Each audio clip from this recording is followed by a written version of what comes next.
Welcome to be learn में आपका स्वागत है।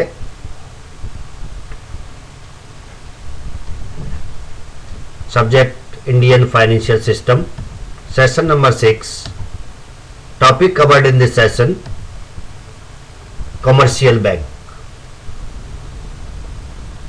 जैसा कि सेशन नंबर 5 में मैंने आपको बताया फिस्कल पॉलिसी के बारे में, फाइनेंशियल इंस्टीट्यूशन सेटअप, रेगुलेशंस के बारे में, उनके फंक्शंस के बारे में।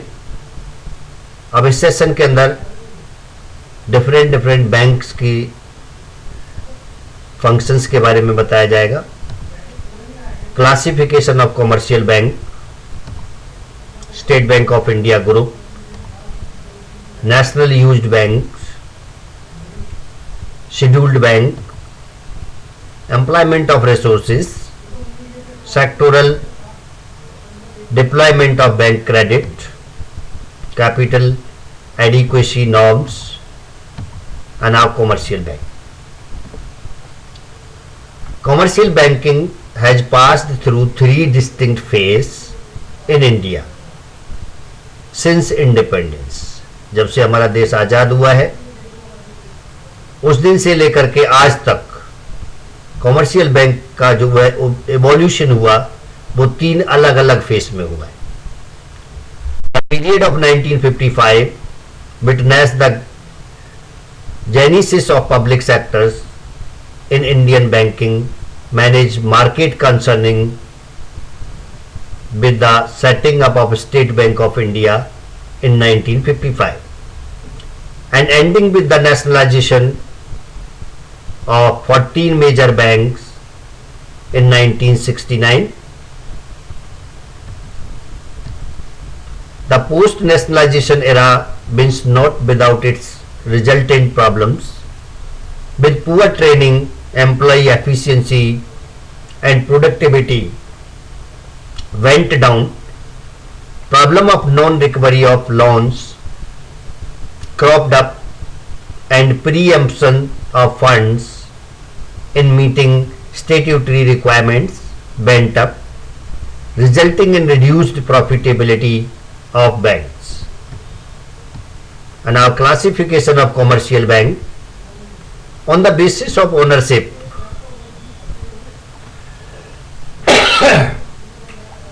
and control over management. Commercial banks in India are classified into 2 broad categories. Number 1, public sector bank, and number 2, private sector bank. Public sector banks accounts for the major shares of the banking business in India and are subclassified into 2 categories. A State Bank of India group and second is nationalized banks. State Bank of India group. This group comprises State Bank of India and its 7 subsidiaries, which is the largest commercial bank in India. State Bank और उसकी subsidiaries जो हैं, अगर हम इस group की बात करते हैं तो ये लार्जेस्ट ग्रुप कहलाता है इंडिया का। State Bank of India came into existence in 1955 when the government converted the existing Imperial Bank of India into State Bank of India under the State Bank of India Act 1955. Before independence, State Bank of India का जो नाम था Imperial Bank के नाम से था और उसके बाद 1955 में गवर्नमेंट ऑफ इंडिया ने इसको नेशनलाइज बैंक किया और उसका नाम स्टेट बैंक ऑफ इंडिया रखा। At that time, about 93% of its shares were held by the Reserve Bank of India. State Bank of India acts as the agent of Reserve Bank of India at places where the latter it has no office of its own. In 1959, 8 state associated banks were converted into the subsidiaries of State Bank of India under the State Bank of India Subsidiaries Bank Act 1959. Later on, one of them was merged with another. Then National Used Bank. After about a decade, in July 1969, 14 major commercial banks in India were nationalized by the Enactment of Banking Companies, Acquisition and Transfer of Undertakings Act 1970. A decade later, in 1980, 6 more commercial banks were nationalized with deposits of rupees 200 crores each. One of them was subsequently merged with another. Thus, the total number of nationalized banks is 19 at present. The decision to nationalize the major commercial banks was taken with the objective of opening a large number of branches throughout the country, especially in the rural areas, and to mobilize deposits on a massive scale for the purpose of lending to productive purposes.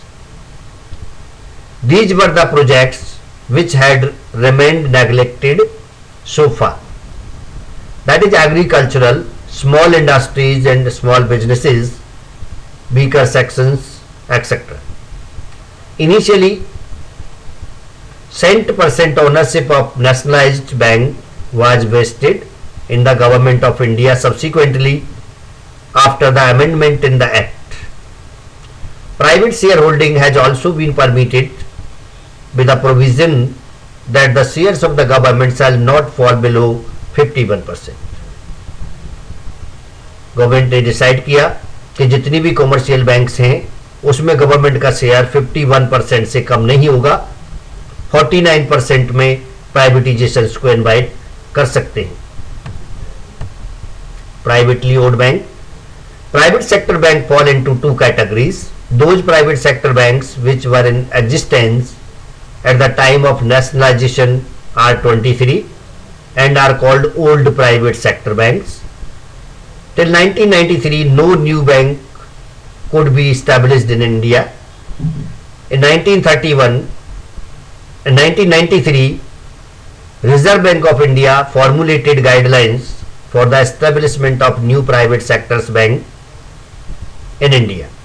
According to these guidelines, a new bank was required to have a minimum capital of rupees 100 crores and to observe the capital adequacy norm of 8940 from the very beginning.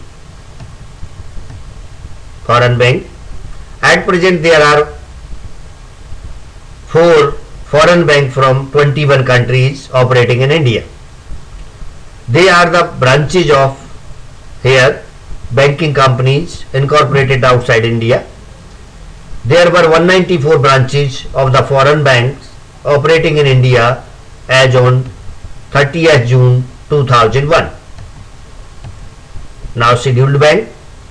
According to section 42 of the Reserve Bank of India Act 1934, banks, both public sector and private sectors bank, are given the status of a scheduled bank if their names are included in the second schedule to the Reserve Bank of India Act. For this purpose, the bank must satisfy the following condition. Number 1, it must have a paid up capital and reserve of an aggregate value of not less than 5 lakhs. Second, it must satisfy the Reserve Bank of India that its affairs are not being conducted in a manner detrimental to the interest of its depositors.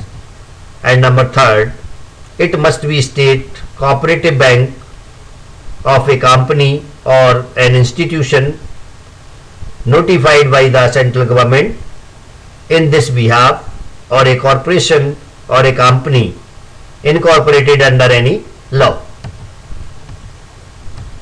Now, resources of commercial bank. There are 3 resources of every commercial bank, like as paid up capital and reserves. Number 2, public deposits. Number 3, borrowings. Employment of resources or resources used by the bank like cash and balances with other banks, money at call and short notice, cash reserves with Reserve Bank of India, investment, want and advance, and now interest rate policy. Reserve Bank of India has introduced financial sectors reforms to provide operational flexibility to the banks. Till 1994, interest rates charged by banks on their advances were regulated by Reserve Bank of India. In October 1934, Reserve Bank introduced the prime lending rate (PRL), EIS, the minimum lending rate chargeable by banks to their borrowers with credit limits above rupees 2 lakhs. Thereafter, banks were given autonomy to fix their own PLR and maximum spread thereon. At present, banks are permitted to determine their own PLR. They are also permitted to offer tenor linked PLRs, that is different PLRs for loans with different maturities with effect from April 19.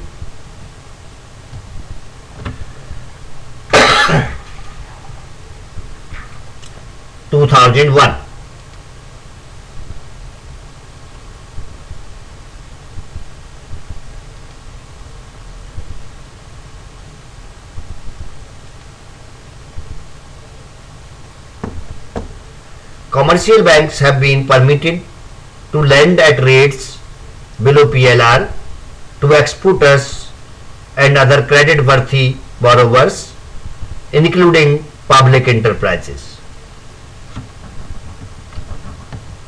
Sectoral development of banks' credit. Commercial banks serve the needs of different sectors of the economy. They not only provide finance to industry and trade, but are also engaged in the business of granting consumer credit, retail credit, and housing loans, etc. Their priority sector advances constitute over 40% of the bank credit. And now capital adequacy norms. The basic objective of prescribing these norms is to compel the banks to increase their capital fund.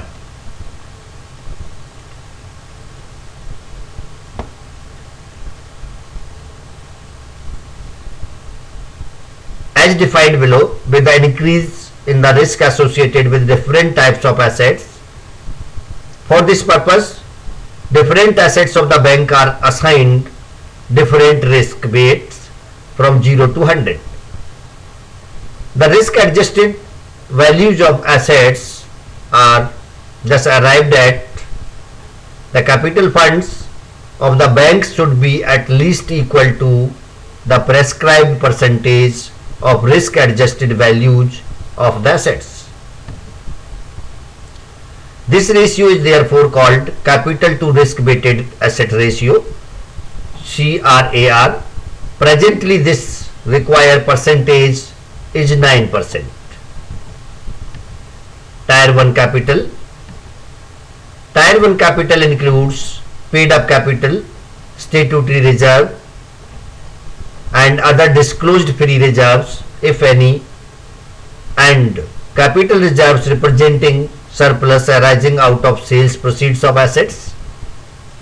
The total of first and second above will be reduced by equity investment in subsidiaries of the bank, intangible assets, and losses in the current period and previous periods also. And now tier 2 capital include undisclosed reserves and cumulative perpetual preference shares, revaluation reserves at a discount of 55%, general provision and loss reserves including general provisions on standard assets not more than 1.25%. Hybrid debt capital instrument and subordinated debts up to 50% of their capital eligible for this purpose. The problems of non-performing assets. The commercial bank biggest problem at present is the existence of huge amount of non-performing assets. The gross non-performing assets of scheduled commercial bank increased from rupees 60,408 crore as at the March 2000 to rupees 63,883 crore at March and 2001. And now do it yourself. What is tier 1 and tier 2 capital? Question number 2. How do you classify a commercial bank? And that's it from session number 6. Thank you.